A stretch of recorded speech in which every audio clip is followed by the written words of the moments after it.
Very happy to be participating in the Rojgar Mela organized by the central government today in Visakhapatnam.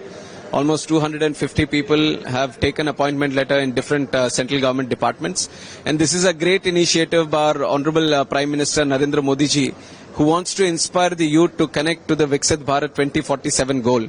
Today, India is one of the best countries in the world in terms of utilizing the youth energy in the process of nation building and contributing to the society.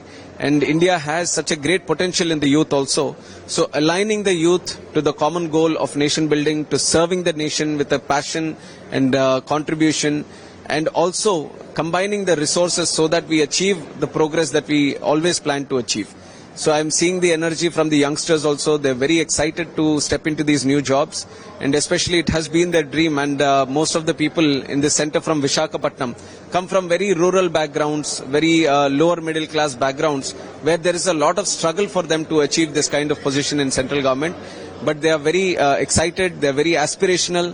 And the whole process of Rojgar Mela, what used to take like 4 years to get a job in the central government, right from the initial stages of examination to getting the appointment letter, with the direction and the guidance of our Honorable Prime Minister, it has come down to within 1 year. So there is a lot of benefit by doing these Rojgar Melas, and today 47 locations across the country, 51,000 people, and over the last 3-4 years since its inception, we have done around more than 10 lakh people also.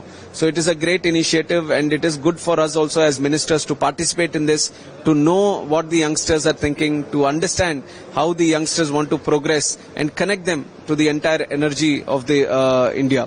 So great initiative, and my best wishes to all the people who have taken appointment letters today. And we are all waiting. This is a collective effort in nation building, and each and everyone has to give their 100% best of their efforts.